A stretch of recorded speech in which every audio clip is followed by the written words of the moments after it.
Welcome back to Living Local. Iowa may be known for its farmlands, but it has a dark and mysterious side.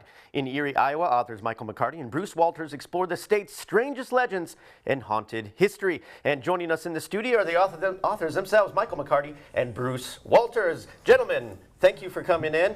Big fan of the book. Such a big fan that we made a special out of it that's going to air on Halloween, so that's exciting. But, you know, Eerie, Iowa delves into the state's most chilling legends. You know, let's talk about the stories that may have surprised you most when you guys were putting the book together. You want to go first? Go ahead. All of them. All of them? Yeah, that's what I thought. Bruce. I learned from each, and seeing them in person, Yeah. it enriched the understanding of the landscape itself. Yeah. The land, the emptiness, the endless cornfields, the cemeteries, Yeah. all these things. Even the cemeteries come alive. Yeah, when absolutely. you visit them. So we tried to capture that. And you do beautifully. Oh, thank you. And Michael, what for you? There was three places. The first was the Swinging Bridge. Oh yeah. I went with my friend Veronique and her husband Shannon and my wife, and that place was pretty creepy. Yeah. After that, Kill Pop, which is in the Quad Cities. I don't want to give any spoilers about it, but it is. You'll be surprised. yeah. That particular part in the book is in the Swinging Bridge. I did go over there, and it looks like it's really quite something. You know, how did you decide what to include and what not to include? Because there's a lot in the Quad Cities, and you really highlighted some incredible things. But I gotta wonder how you narrowed it down. Well, this book actually kind of started as a side project when I was working on, Ghosts of the Quad Cities and Eerie Quad Cities. And I kept on finding a lot of stories outside the area that I wanted to explore. So I made this kind of to-do list. And this list kept getting bigger and bigger and bigger.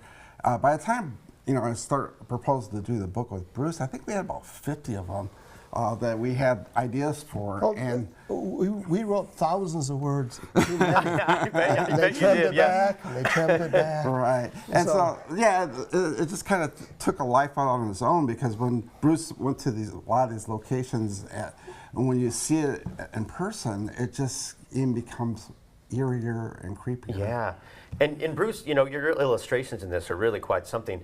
How, what was your process to kind of create those and kind of capture that vibe? Well, the photographs are the existing places. Sure. Yes. And so this was what wasn't photographed and couldn't be photographed. And I draw really intuitively. Okay. And so it was absorbing what I could and then responding to it. Yeah. Trying to, like you said, bring it to life. Yeah. They're really beautiful. Oh, thank and of you. course, you're working with Michael here, a Bram Stoker Award finalist. We have to acknowledge that. How does Eerie, Iowa compare to your previous works in terms of the kind of the style? I think it kind of keeps with the same style of a Ghost of the Quad Cities and Eerie Quad Cities. Yeah. What I call it is true terror tales, because these are scary stories, but they've been well-researched, well-documented stories as well. And I did a horror film a couple years ago that's actually out on the festival circuit now. It's called The Driftless, and it takes place in northern Iowa with the cliffs and everything.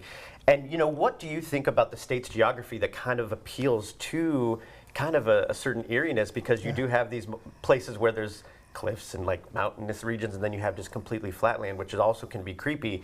I'm guessing all of that kind of plays into to what you're trying to capture. Oh yeah, the state is very what they call Gothic. I think it's Gothic. Yeah, that's a great way. It's a good way to describe it, and that's one of the appeals to why we decided to concentrate on the state of Iowa, because of the Gothic nature of it. And the uniqueness too. Yeah. Right. It's history. Yeah. We have the Native Americans, we have the early settlers, the isolation, and I don't believe in ghosts, but you can sense presence. Something's there. Right. Yeah, in fact, what's interesting, the word eerie means absence. So something isn't there. It's too silent. It's, you expect, and you viscerally feel it. Yeah. And so it's not an intellectual process. But Yeah. some of these places do you know, the squirrel cage jail, which has a cute name. Yeah, not a cute place, but a cute name. Scary, Yeah. scary place. And that was the one place, it's like, I really want out of here. Yeah. Michael, was there a particular place? Oh yeah, that I was going to got say you? at the beginning. I was going to say the third place was the Hickory Hill Cemetery in Charlotte. That was another one that Veronique Shannon and my wife went to, and it's supposedly haunted by a little girl ghost. But there's a lot of children buried there. It's really off the beaten path. It's very creepy. Yeah. And you know, at the end of the day, what are you hoping that readers will take away from your book? And I bet these are stories a lot of people haven't heard. Oh yeah, we did a lot of research and came up with stuff that just is off the beaten path. One of the things I was very pleased with, some stories are very short. Yeah. And some go on for pages. And they're divided into chapters. And I think we trim the fat, and they're the length they should be. Yeah. But some of the stories, like the burial of Black Hawk, is some of it's known in this area, but what happened to him after his death is chilling. Yeah. And then there's even recent developments in terms of understanding even further. Yeah. So I went down to a Potter's Field graveyard, and I talked to the people in the office, and I said, so this is where Black Hawk's buried? And they said, yes, but no, we might be.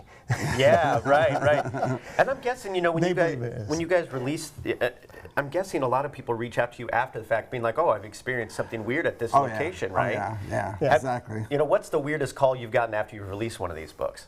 Oh, I get a ton of them. I bet you do. I bet you do. It's like, you know, you covered this place in our book, and this happened to me. So, yeah, I'm surprised at the feedback that, you know, reaches out to people, because it's not just me or Bruce that experiences this. This has happened to a lot of people. Well, I'm glad that you created the book, and it's really fascinating. And thank you so much for joining us today. And you're going to be back on our Halloween special too. But thank you guys for coming in. I appreciate it. And you can stay tuned next week for our special Eerie, Iowa, that's based on this very book. And that special will air on Halloween.